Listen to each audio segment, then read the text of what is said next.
El día de hoy vamos a iniciar con lo principal a estudiar dentro de la medicina, que es la célula. Y hay que decir que el ser humano es un agregado de múltiples células diferentes que están suspendidas en un soporte intercelular.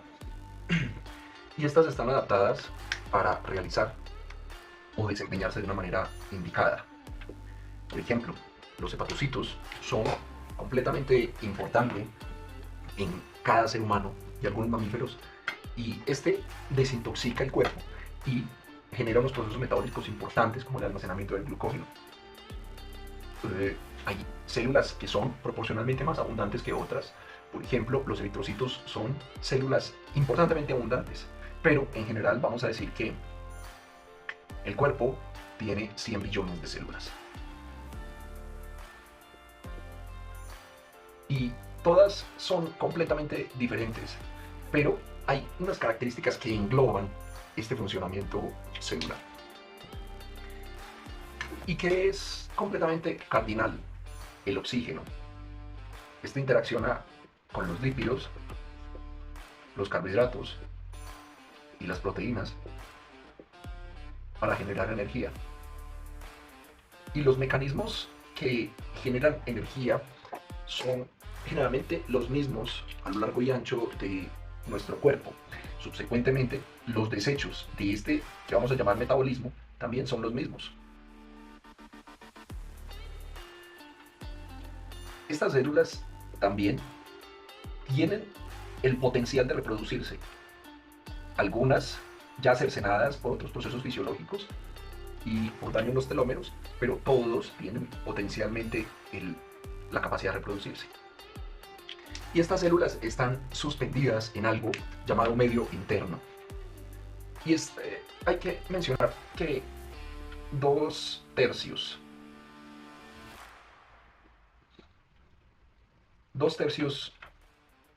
de nuestro cuerpo es agua o líquido intracelular, y de este una tercera parte es el líquido extracelular. Y este último es importante porque está en movimiento constante en el cuerpo.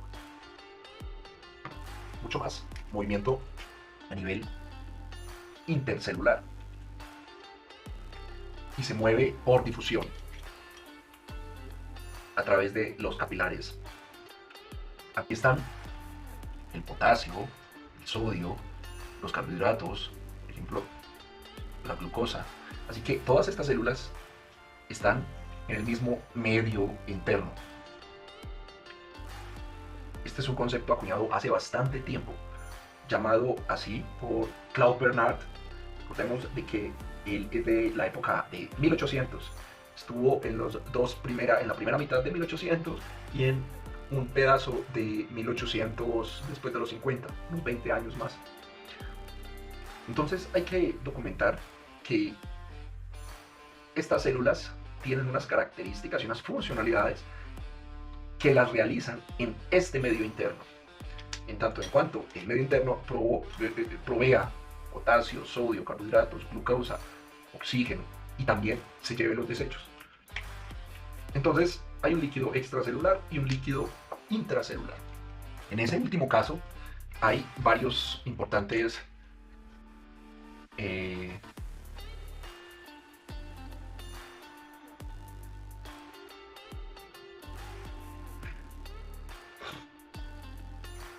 en ese último caso, en el líquido extracelular,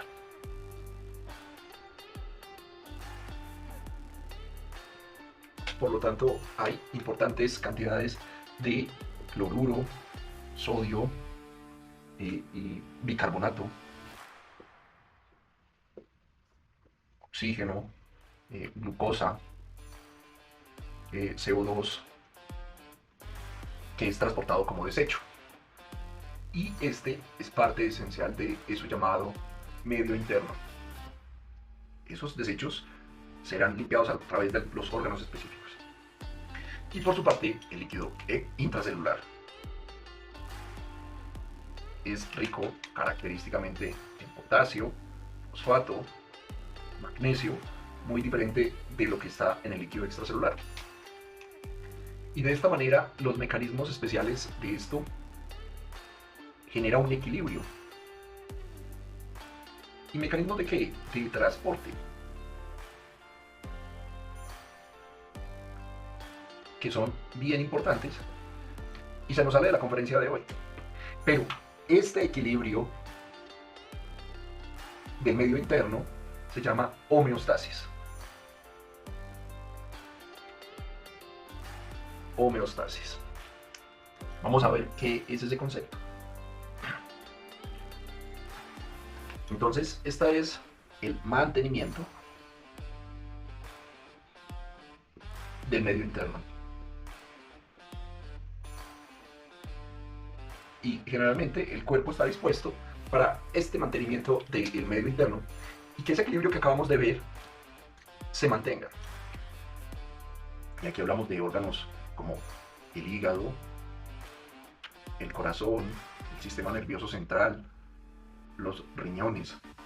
Aquí desintoxicamos, aquí movilizamos, aquí coordinamos y aquí generamos equilibrio desechando y reteniendo lo que se requiere. ¿Para qué? Para que haya una regulación de nutrientes.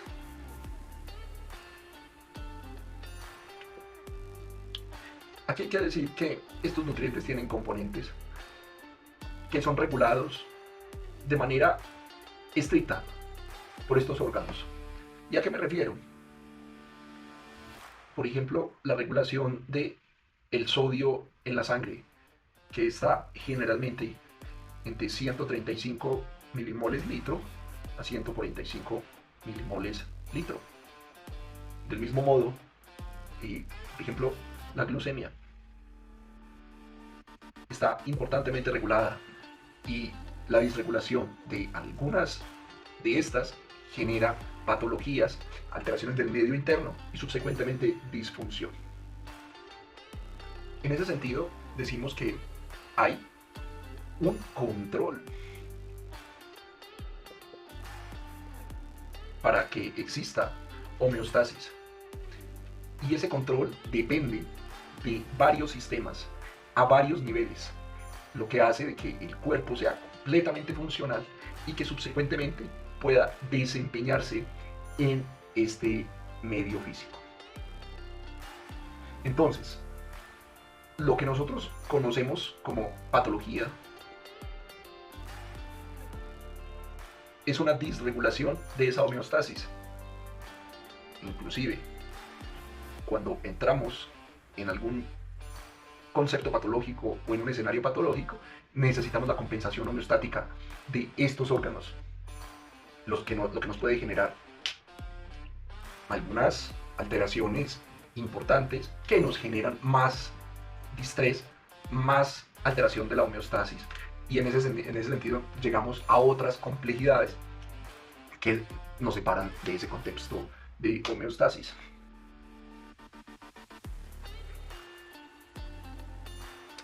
Para esto necesitamos el sistema de mezcla y el aparato circulatorio.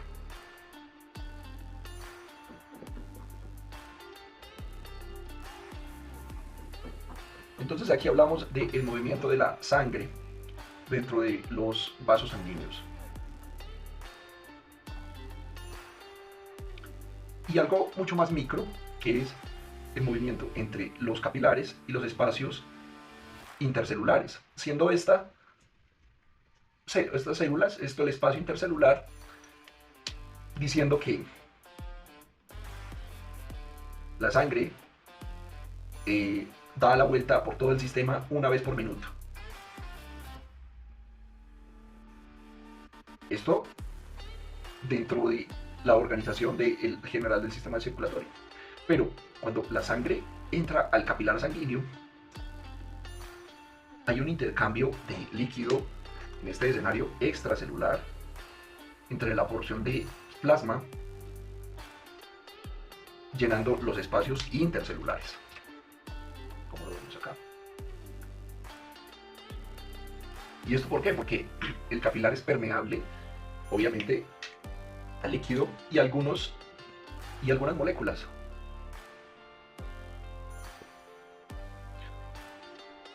menos las proteínas, porque son muy grandes para pasar por acá.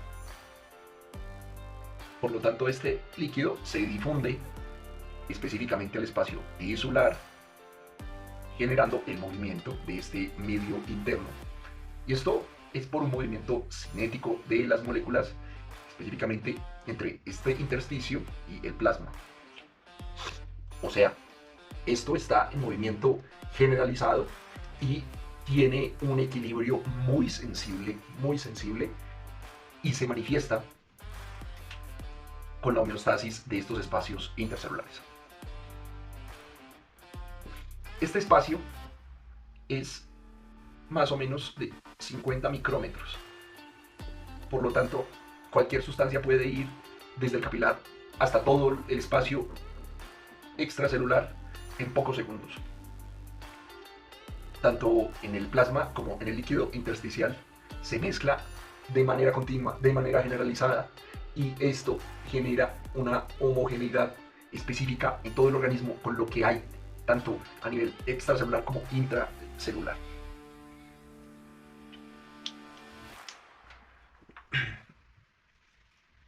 La sangre atraviesa el organismo a nivel sistémico y llega al alvéolo y adquiere el oxígeno que necesitan las células. Esta membrana que separa el capilar y el alvéolo tiene un grosor de 0.4 a 2 micrómetros, y el oxígeno debe difundir para entrar subsecuentemente en la sangre. Y no todas las sustancias absorbidas del aparato digestivo se pueden utilizar como las células absorben. Y en ese caso, el hígado cambia la composición química de los nutrientes. O otras estructuras como el riñón, los adipocitos, almacenan las sustancias a veces del hígado hasta que son utilizadas. Y el hígado también elimina algunos residuos producidos del cuerpo y las sustancias, entonces transforma y elimina. Y el aparato digestivo es importante.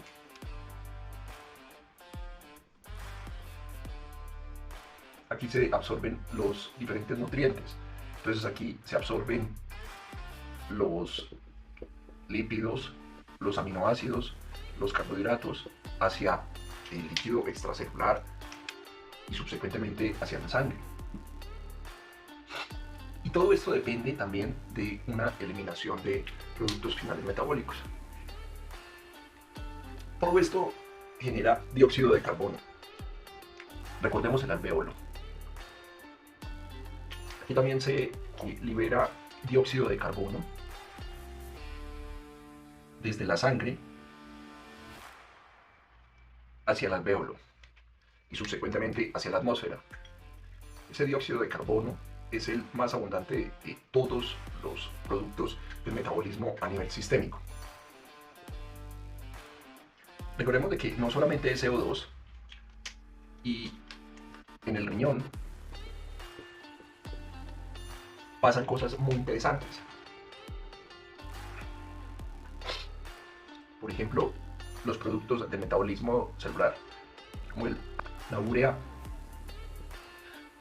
el exceso de agua que se pueden acumular en el medio interno.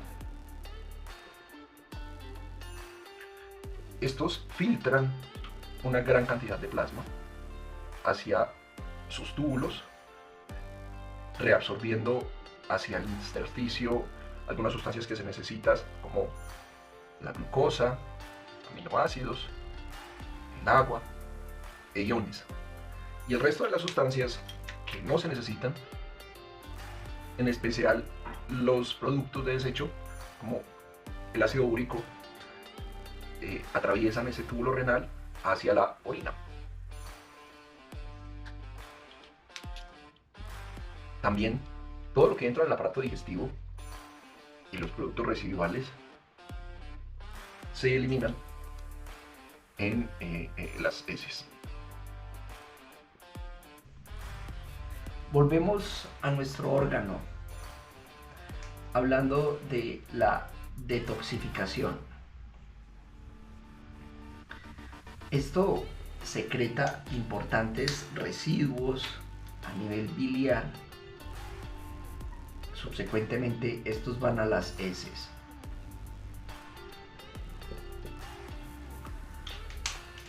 Recordemos de que hablábamos de un coordinador de todos estos sistemas. Y vamos a hablar de los sistemas hormonales.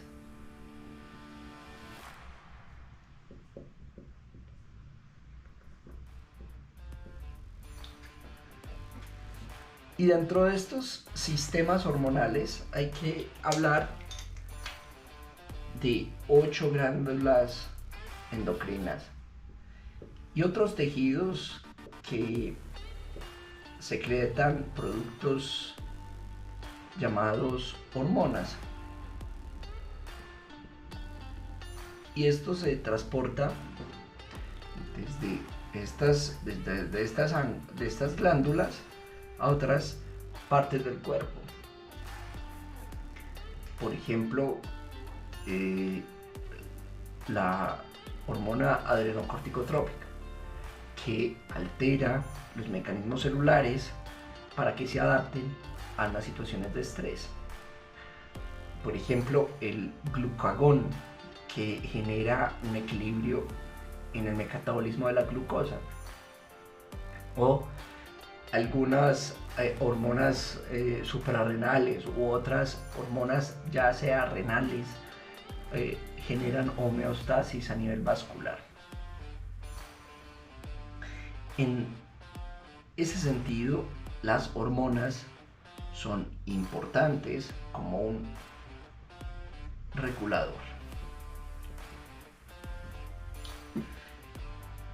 Aquí hay importante mención de el sistema nervioso central, que es un coordinador del organismo.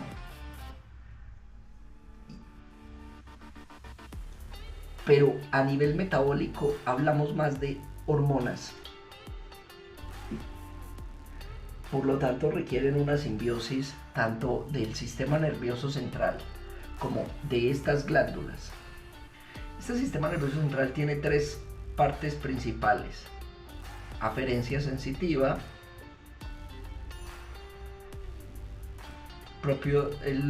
la función integradora del sistema nervioso central, y la porción eferente motora. Los receptores sensitivos son unos detectores. Por ejemplo, los receptores a nivel del globo musculoesquelético son sensibles a la presión, o los corpúsculos sensitivos nos dicen temas táctiles y de presión importantes a nivel sistémico. Este último está formado por cerebro y la médula espinal.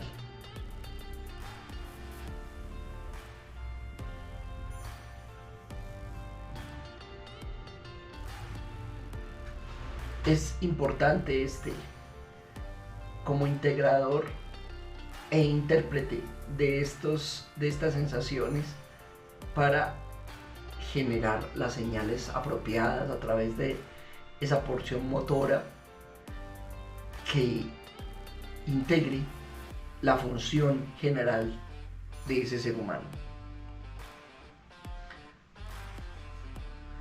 Aquí hay algo muy importante, que es el sistema nervioso autónomo, y es completamente no consciente y está relacionado con los órganos internos, como la función de bomba del corazón, los movimientos del aparato digestivo y la secreción en muchas de las glándulas corporales.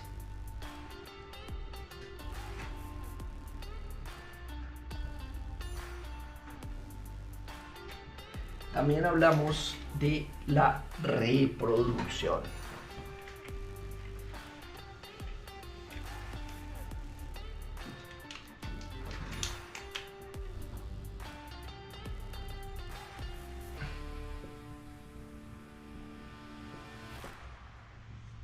La reproducción es una función homeostática porque reemplaza los seres que mueren. En ese sentido, la reproducción genera una permanencia de la especie, de tal forma que ayuda a mantener